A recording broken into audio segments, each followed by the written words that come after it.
plus two द्वितीय वर्षर समस्त छात्र एवं छात्री मानक स्वागत करुच्ची आम यूट्यूब चैनल पे तो आज क्लास रे पिले आम आलोचना करबा हिस्ट्री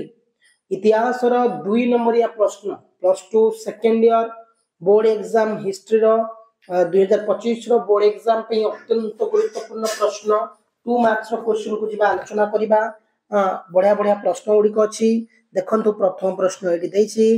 आदि वैदिक जुगरे आदिवासी पोषक कौन आदि वैदिक जुगर आदिवासी पोषक ना आदि वैदिक जुगरे लोक माने तुला पशम चर्म रे निर्मित पोशाक को पिंधिबा को पसंद करुले तुलारे हाँ एवं पशम रे चर्म रे निर्मित ए सब जो जिनस गुड़ा निर्मित होता तादरे सब पिंधिबा को से माने पसंद करुले आर्य मान वस्त्र को मुख्यतः 3 भाग में विभक्त कर आर्य मान वस्त्र को मुख्यतः 3 भाग में विभक्त कर अंटा बा कटी तली पर्यंत परिहित वस्त्र को अंटा बा कटी तली पर्यंत परिहित वस्त्र को नीति करी ऊपर को परिधान करते अंटा बा कटी तल को से वस्त्र गुड़ा को परिधान करते पिले वस्त्र को बास एवं बास उपरे पिंधुतिबा वस्त्र को अधिवास कहूला ये जो वस्त्र गुड़ा से पिंधुले आम अधिवास बोली कहुला यह सहित अंत वस्त्र व्यवहार करा मुनि ऋषि माने मृग चर्म परिधान करते मुनि ऋषि माने कौन करते ना मृग माने हरिण चर्म को व्यवहार करते नारी माने साड़ी पिंधुते बेले पुरुष माने धोती पिंधा को पसंद करते कौ माने आदि वैदिक जुगर आदिवासी पोषक माने आर्य मानकर धर्मग्रंथ कौन पे आर्य मानकर धर्मग्रंथ आर्य मानकर पवित्र धर्मग्रंथ होची वेद पे आर्य मानकर जो पवित्र धर्मग्रंथ होची से होची वेद आमे जानिचे वेद शब्दटी संस्कृत रे विद रु आसीची ए जो वेद शब्दटी संस्कृत रो कोत रु आसीची ना विद रु आसीची जहार अर्थ होची ज्ञान ए वेदर अर्थटी कोन होची पिले ना ज्ञान प्रथम अवस्था रे वेद को मुख निसृत बाणी रूपे पुरुष अनुक्रमे मन रखा जाउतला कोन प्रथम अवस्था रे वेद को मुख निसृत बाणी रूपे पुरुष अनुक्रमे रखा जाइतला समय क्रमे या लिपिबद्ध होई गुरुकुल रे अध्ययन कला समय क्रमे कौन होतला या लिपिबद्ध होई कि गुरुकुल रे अध्ययन करा गला माने कोन वेद गुडा को आदि वैदिक जुग रे ऋग्वेद रचित होइतला बेले आदि वैदिक जुग रे ऋग्वेद रचित होइतला बेले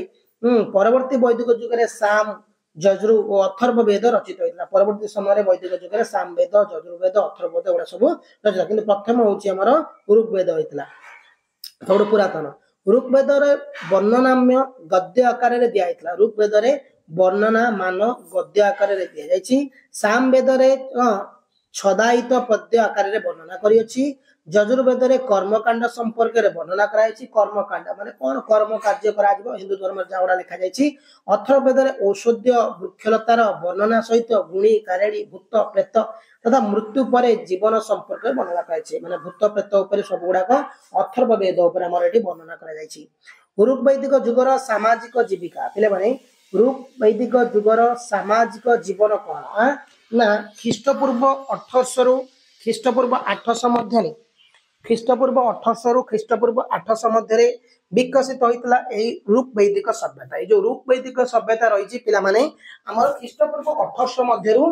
विकसित होइतला ऋग वैदिक सभ्यता 800 पर्यंत ना पंचम बार पंजाब रो सिंधु काश्मीर गांधार काबुल अंचल को नहीं गढ़ी उठितला सप्त सिंधु अंचल एही अंचल रे विकसित होइतला आर्य मानकर सामाजिक जीवन एही अंचल रे कोन विकसित होइतला ना आर्य मानकर सामाजिक जीवन ऋग वैदिक जो आर्य मानकर सामाजिक जीवन थिला सरल ऋग वैदिक आर्य मानकर जो सामाजिक जीवन थिला बहुत सरल थिला और निरांबर थिला पवित्र सरल निरांबर थिला ग्रामीण जीवन रे वास्तव प्रतिफलन घटितला ग्रामीण जीवन रे कोन ना वास्तव प्रतिफलन घटितला सेमानकर सामाजिक जीवन रे नीति नियम जीवन यापन करने सहित पारिवारिक स्नेह ममतार बांधी होई रहितले परिवार सदस्य माने सेमानकर खाद्य वस्त्र बासगृह पोशाक परिच्छद एवं आमद प्रमाद सब उपरे एथिरे परिदृष्ट होइतला आर्य मानक सरल साबलील आर्य माने कहथिले सरल थिले एवं साबलील थिले माने एला जीवन बिताउथिले आदि वैदिक जुगर परिवार कौन आदि वैदिक जुगर परिवार हूँ वैदिक आर्य मानकर सामाजिक जीवन मुख्य आधार थिला परिवार कौन वैदिक आर्य मानकर थिला सामाजिक जीवन मुख्य आधार थिला परिवार परिवार थिला पितृकेन्द्रिक पिता बा घरर वयोज्येष्ठ व्यक्ति थिले परिवार मुख्य परिवार थिला पितृकेन्द्रिक पिता बा परिवार वयोज्येष्ठ व्यक्ति थिले परिवार मुख्य थिले तांको कुलप बा कुलपति बा गृहपति नामर अभिहित कराଯାଇଥିଲା काको ना पिता जे थिले परिवार मुख्य तांको कुलप बा कुलपति नामर अभिहित कराଯାଇଥିଲା परिवार प्रतिपोषण पिलामानकु शिक्षादान शांति श्रृंखला रक्षा कन्यादान संपत्ति क्रय विक्रय तथा विभिन्न समस्यार समाधान आदि कर्तव्य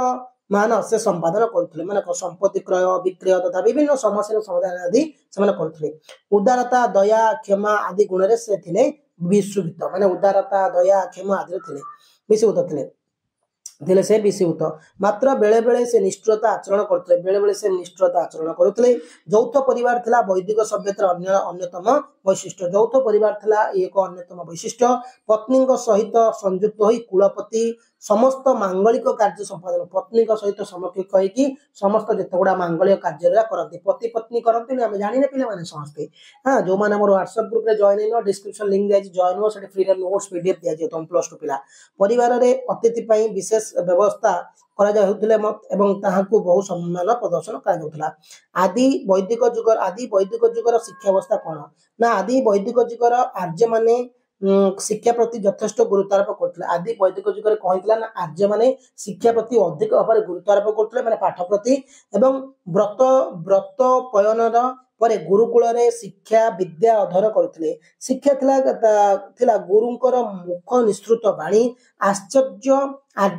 आचार्य वैदिक मंत्र उच्चारण करथिले एवं शिष्य माने सेगुडी को आवृत्त मन रखुले माने से माने वैदिक मंत्रडा उच्चारण करथिले आचार्य एवं शिष्य माने ताको सब सुनी के मन रखुथिले वैदिक शिक्षार लक्ष्य थिला छात्र छात्री माने ज्ञान को तीक्ष्ण करिया वैदिक शिक्षार जो लक्ष्य थिला छात्र छात्री मान को तीक्ष्ण करिबा सहित सेमानक चरित्रवान करि गढिबा सेमानक कोन करि गढिबा ना चरित्रवान माने आर्य जेतले जे गुरु थिले से विभिन्न प्रकार जिंस को उच्चारण करुथिले मंत्र गुडा को एवं तांकर शिष्य माने ताको पुनरावृत्ति करि मन रखुथिले एवं एमानकर मुख्य थिला को छात्र तीक्ष्ण करने सहित से चरित्रवान कर गढ़ा से समय विद्या मुख्यतः थिला धर्म संबंधी से समय विद्या थिला मुख्यतः धर्म संबंधी या व्यतीत नीतिशास्त्र दारुण युद्धशास्त्र ब्रह्म विद्या एवं दर्शन आदि छात्र मान शिक्षा दर्शन युद्धशास्त्र ब्रह्म विद्या दर्शन आदि दिया वैषयिक विद्या तथा कृषि गोपाल एवं हस्तकर्म आदि मध्य छात्रों को शिक्षा दि जाउथला समाज गठन में शिक्षार एक स्वतंत्र भूमिका रही समाज गठन में शिक्षार भूमिका एक स्वतंत्र रही पे